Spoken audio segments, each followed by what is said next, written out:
What's up, everybody? I got to copy the link and put it on Twitter as I always do, and then we'll get going. There it is. And we're on. Cool. Just have to wait for a couple people to show up now. But big day for those of us who follow 49ers news. Obviously, Justin Fields threw for Kyle Shanahan, John Lynch, and Rich Scangarello, who's the quarterback's coach again for the 49ers today in Ohio. It was a quick trip out there on the private jet for the 49ers. They went out Tuesday night. They came back today, Wednesday afternoon, landed in San Jose not too long ago. We saw some of the highlights of Justin Fields throwing that obviously got everybody excited this afternoon. That was on Ohio State's Instagram page, and they put some pictures up on Twitter. People are just going nuts right now over Justin Fields. He definitely is the flavor of the moment for 49ers fandom. It's just wild because you have this philosophical divide, it seems, between, a lot of the megaphone kind of voices in the media. Obviously, were thinking that it was going to be Mac Jones. All the fans, I even ran a poll today. I think 83% of you on Twitter said that you wanted Justin Fields at number 3. My mock draft is coming out tomorrow, Thursday morning, so I'm not going to divulge the pick just yet, but you can look forward to that. We'll see if I surprise you or if I go with what everybody's thinking. But right now it's 83% of 49ers fans on Twitter, at least, social media, is just loving Justin Fields. I have to wonder how much those numbers will change if they do on Monday when a lot of Trey Lance's highlights start coming out again on social media from his workout, where Kyle Shanahan and John Lynch are also expected to be in Fargo, North Dakota on next Monday. Trey Lance is also very, very physically capable. I mean, the guy's built like a tank. The ball explodes out of his arm.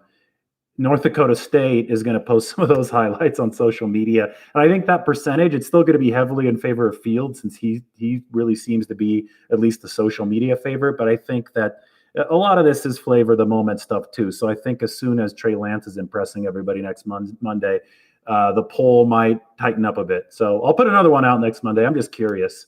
If anything, I think that just how hypercharged this is, how emotional people are about this. I think it's indicative of the fact that this is just such a fascinating philosophical crossroads for Kyle Shanahan.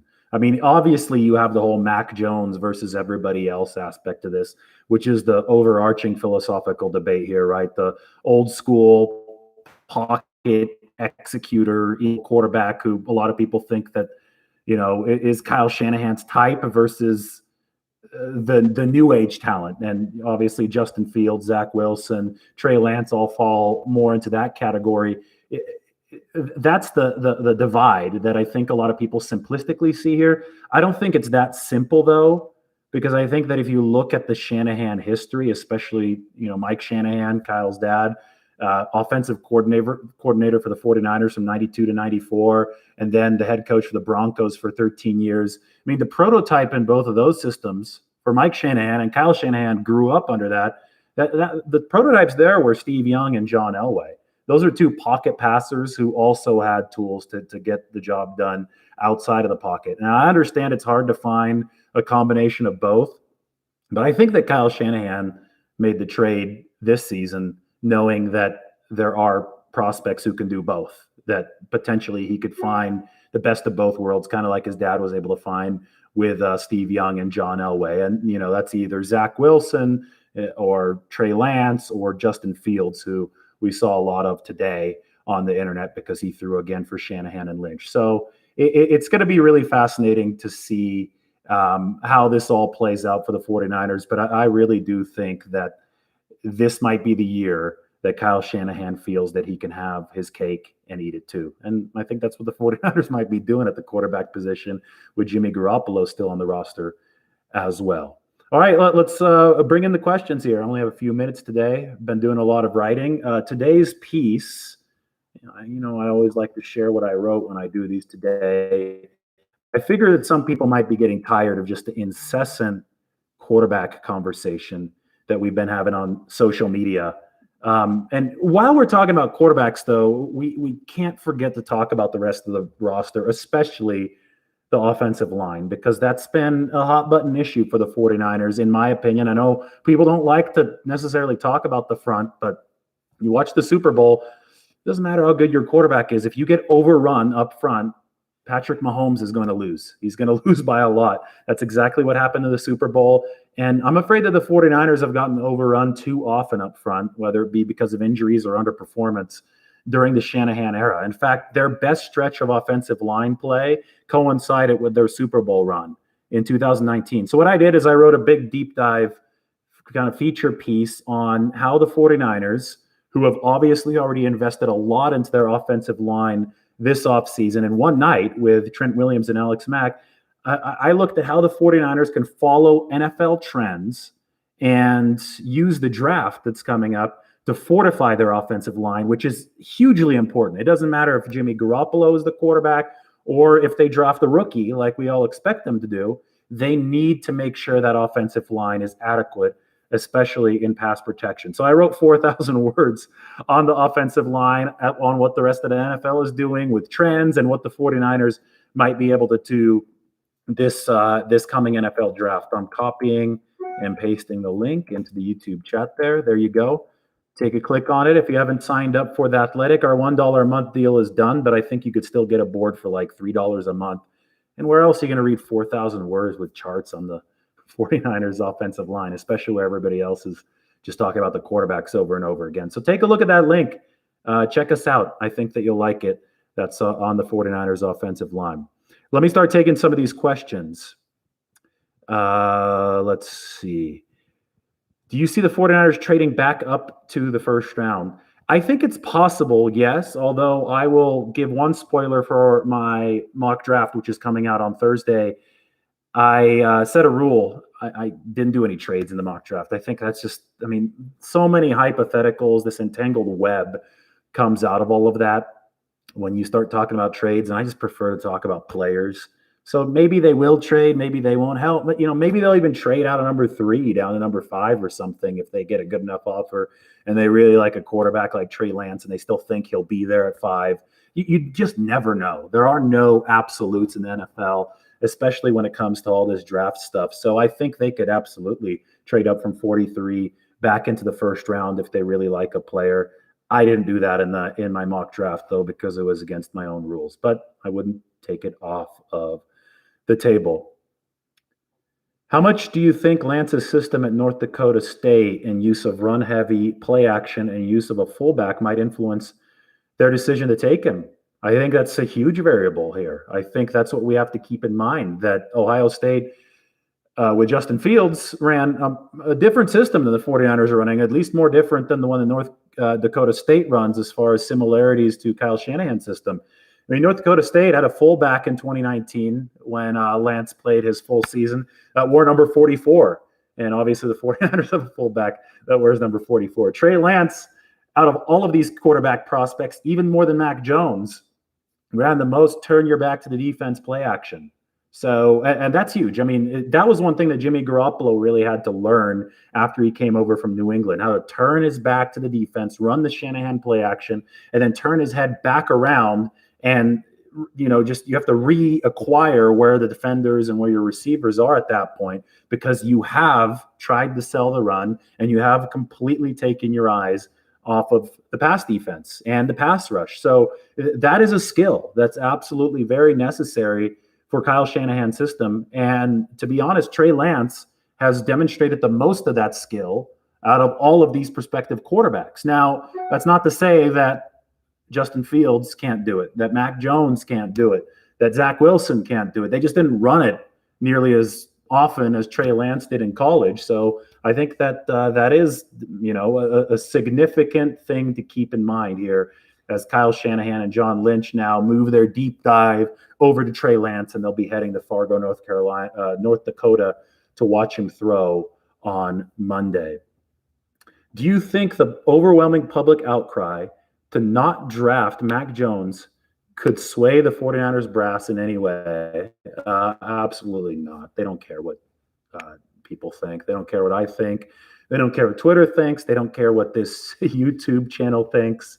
In fact, I don't even think that they were ever, that seriously high on Mac Jones in the first place. In my opinion, it was a media-driven echo chamber there. I don't think that there's been any real indication outside of Shanahan's old stereotypical preferences that Mac Jones is somehow in the forefront. Now, they might still pick Mac Jones. What I'm saying is I don't know who the 49ers are going to pick. I'm comfortable admitting that I don't know. And I know a lot of social media is not comfortable saying those three words. I don't know. A lot of social media has to have a favorite or a leader. There has to be an outcome to everything. So I think that when the 49ers went to Mac Jones's pro day with Shanahan and Lynch first, that somehow combined with the old school Shanahan, Kirk Cousins stereotype, that somehow made him, Mac Jones, the leader. And that kind of just echoed and ballooned within the cavernous walls of social media, and it created a monster of its own. But as you've seen today, after Justin Fields threw for Shanahan and Lynch and some other NFL executives, and after it looked pretty good, obviously, in the limited clips that we saw, you've seen today that whole echo chamber has ballooned in the favor of Fields. And I think that on Monday, everybody's going to be talking and retweeting stuff about Trey Lance.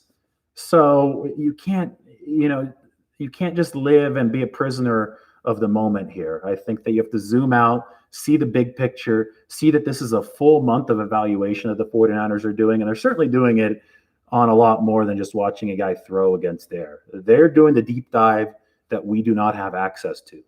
And because of that, they don't care what we say. They have access to these guys' Zoom calls, phone calls, a lot more information than whatever Twitter is angry about at the moment. And let's be honest, whoever the 49ers pick, even if it is Mac Jones, the fans are going to give him a chance. 49ers fans turn on quarterbacks rather quickly. So if Mac Jones struggles, just really quickly early on, then I think it will turn into them calling for his head, just like they were calling for Garoppolo's head after, whenever he struggled. But still, it's all going to come down to play on the field. And even if the 49ers make the most unpopular decision, Mac Jones comes out and lights it up, which is totally possible because he might fit Shanahan's scheme. I don't know. Again, I'm not uncomfortable saying I don't know. But if that happens, I think people will embrace Mac Jones. So long story short, 49ers don't care about your reactions right now. Sorry to say it, because I know people tweet about this a lot, thinking they have some kind of impact on the decision, but you do not. Let's see. I think they traded up for Fields or Lance, but leaked the Mac chatter to save face if they aren't sold on the other two. Yeah. I think, anything is possible. A lot of people think that they might be talking a lot about Mac, and who knows? I don't even think they are talking about Mac Jones. I think that. Again, I think that could just be a media invention. But if the 49ers were talking a lot about Mac Jones as a smokescreen, maybe it would be so the Jets don't pick Justin Fields. They pick, Zach Wilson instead because Shanahan really loves Justin Fields. Again, we don't know at this point. We'll see what happened. Do you think Kyle blames Jimmy for his injuries in the 2 lost seasons? No, I don't think Kyle Shanahan blames Jimmy Garoppolo. I think that he just sees the reality of the situation. And if Jimmy Garoppolo is getting hurt a lot, that's tough for the 49ers. That means the 49ers have to insulate the quarterback room. Injuries are one of those things you can't really rationally blame on anyone. Nobody's trying to get hurt. It just happens. If anything, you could say that the 49ers subpar pass protection has led to those injuries because subpar pass protection is correlated with a higher rate of quarterback injuries. But it's happened. It's been tough because Garoppolo has gotten hurt now 3 times, right? With the Patriots in, 2016, with the 49ers in 2018, and then really twice with the 49ers in 2020 because that ankle sprain was re-aggravated. So at a certain point, if you're the 49ers, you have to protect the franchise, insulate yourself to QB position. You don't have to sit around blaming anybody, but you can say, hey, this is a business. We've got to beef up the spot. I mean, I think we've all been saying that ever since Garoppolo hurt his ankle again in 2020. Nick Mullins just wasn't good enough up. And when the 49ers saw the opportunity to trade up, if they do take a quarterback, they can kill two birds with one stone, right? If they keep Garoppolo, they have their backup, a better backup in 2020, and they also have a potential long-term succession plan with the game changing the way that it is. Do you think that McGlinchey will be replaced soon?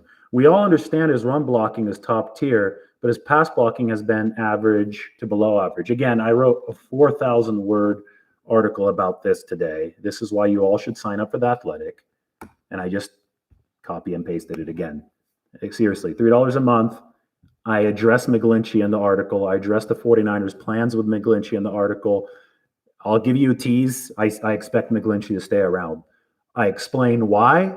And one of the main reasons why is I think that good center play will make everybody better in pass protection, including Mike McGlinchey along the offensive line. I have another huge offensive line piece that I'm very excited about that will be coming out next week that will explain how that works. And, I already have one that I should also share. This is about the center position with Alex Mack, with Steve Young. I talked to Steve Young for this one, and with Bart Oates, who was Steve Young's center when the 49ers last won a Super Bowl in the 1994 season. This piece, and I'm linking it right now, really gets into the intricacies of why center is so important. And I think that since Alex Mack, he knows what to do up here as a center. He might be 35 years old, but he's cerebrally in command. And he's going to handle so much for the 49ers as far as calling out protections goes, identifying the Mike linebacker, doing all this and all that. It's going to take pressure off of either Jimmy Garoppolo or the rookie quarterback or both for the 49ers. And it's going to also take pressure off of Daniel Brunskill next to him, Mike McGlinchey at right tackle, Trent Williams at left tackle, Laken Tomlinson left guard. Good center play makes everyone better. It's a domino effect. Kyle Shanahan has said this again. Check out that link. I wrote in depth about that, and I think that's really going to help the 49ers, and I think that's going to be one of the reasons that the 49ers love Mike McGlinchey's run blocking. He's one of the best run blockers in the NFL, so I think they keep him around, and he becomes a better pass blocker with Alex Mack in at that center position. I'm going to skip down a couple questions. A few more here as we're picking up here toward 20 minutes. Have I made my prediction? Yeah, I have made my prediction. I'm just not going to share it today. It's coming out tomorrow morning. Talked to a lot of people. Am I confident in it? No. I don't think anybody's confident in their predictions right now.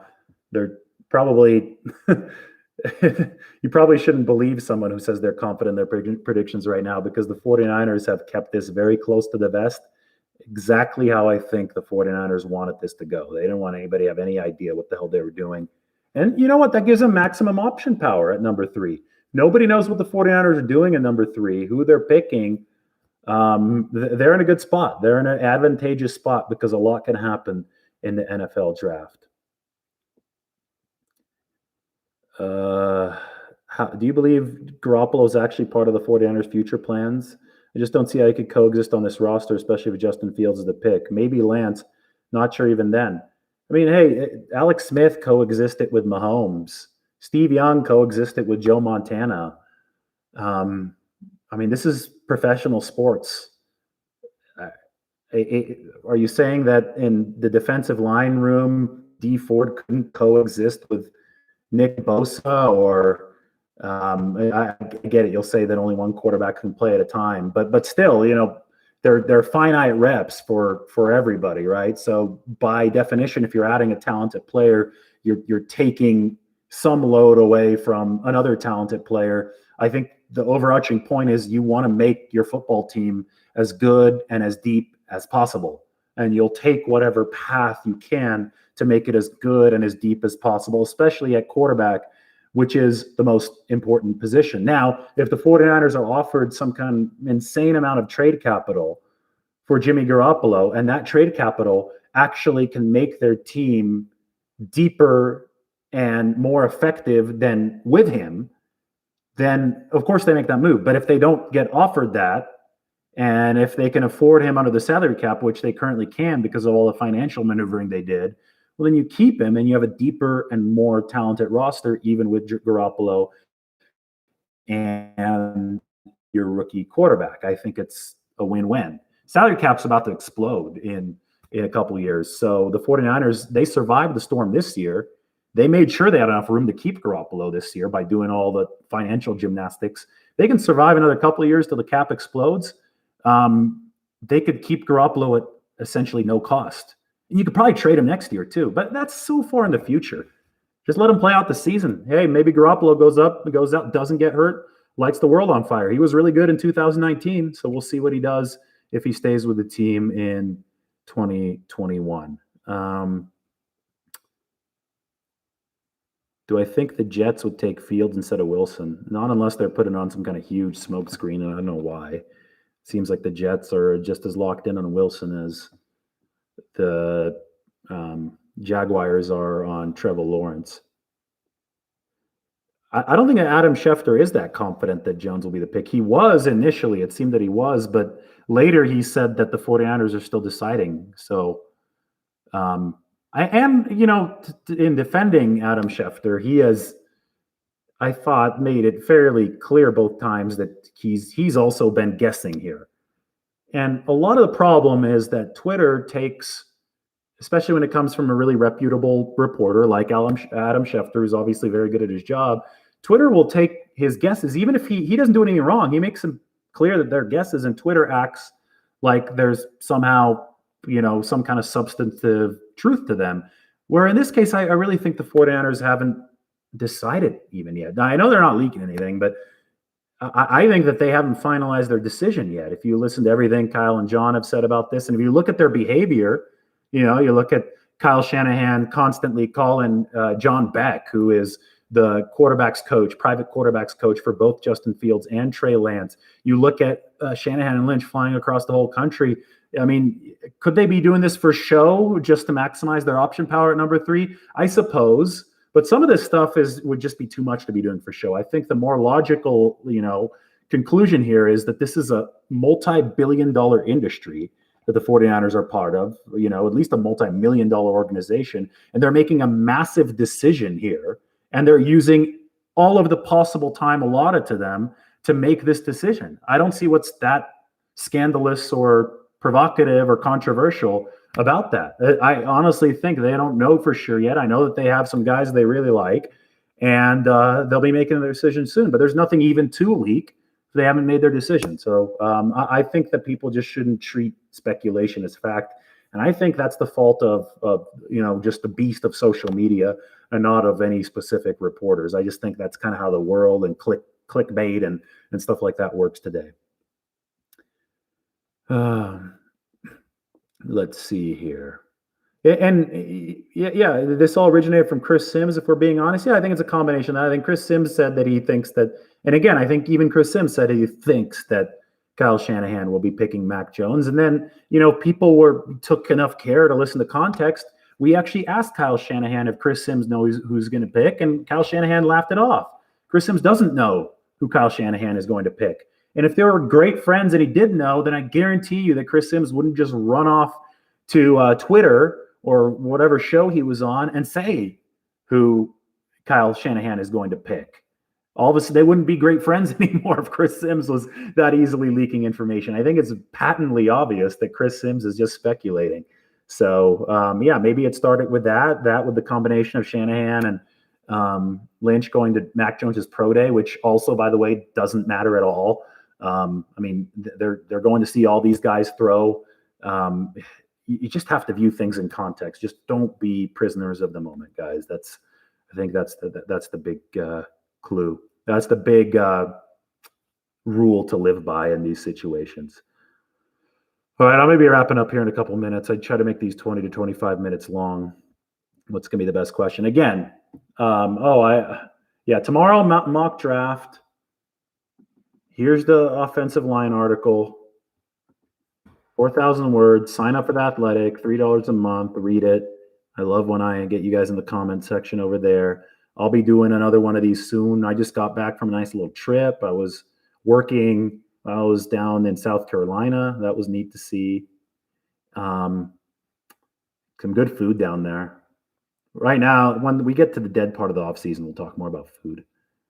Right now, there's too much 49er stuff to talk about.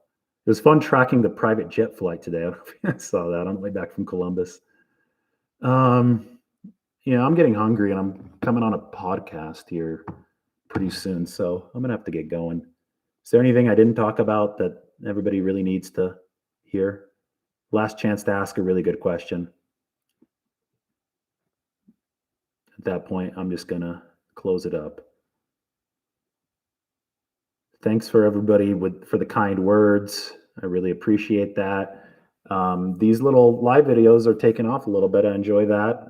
Just trying to bring more awareness to the Athletic, connect with the readers.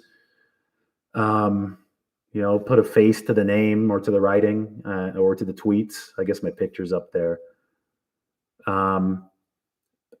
So yeah, I'll tweet out which podcast I'm on here in a little bit. We'll be recording our own Here's the Catch podcast, previewing the draft next week. And it doesn't seem like there's any more pressing questions. I'll answer this last one. Do you see anything that makes you think the special teams will take a step forward? If they get a nice returner for the punts, I think. I think the return game was really bad last year. I think that with some of the guys like Sherfield they got, he's a really good gunner. He Trent Sherfield, the receiver, I think he'll be good on the coverage units. The 49ers really need to up the punt return game. That's been really bad. So we'll see if one of the receivers in my mock draft tomorrow, I have the 49ers picking a slot receiver who I think could be a good punt return option. That'd be nice for the team. They could still use a kick returning option. Has Cordarrelle Patterson signed with anybody yet? I don't know if I missed it or not, but let's see. Cordarrelle Patterson. I thought he'd be. Yeah, he's a free agent. I still think they might sign a guy like Cordarrelle Patterson, especially since there's so many questions in that receiving room. He could be a nice specialty weapon, and that's a guy who could be a good kick return weapon. He's 30 years old. He just turned 30, so might not have too much left in the tank, but I think he's still done some good stuff on the field, especially last year. So somebody said he's visiting the Falcons. Yeah, I can't keep up with everything on Twitter. I normally see sometimes after these guys get signed. If he stays on the board, that could be a bargain bin signing that could help the kick return game, be a nice specialty weapon for Kyle Shanahan. Just throwing it out there. But yeah, most likely they're going to get somebody through the draft they hope can help them out. And the biggest issue was in punt returning, although Dante Pettis fumbling that kickoff in Seattle was a complete disaster last year. That's a good note to end on. All right, thanks everybody. We'll talk to you next time. I will post the recording here, and make sure you check out the articles that I linked over in the chat section, especially one that came out today. We'll talk to you soon. Have a good night.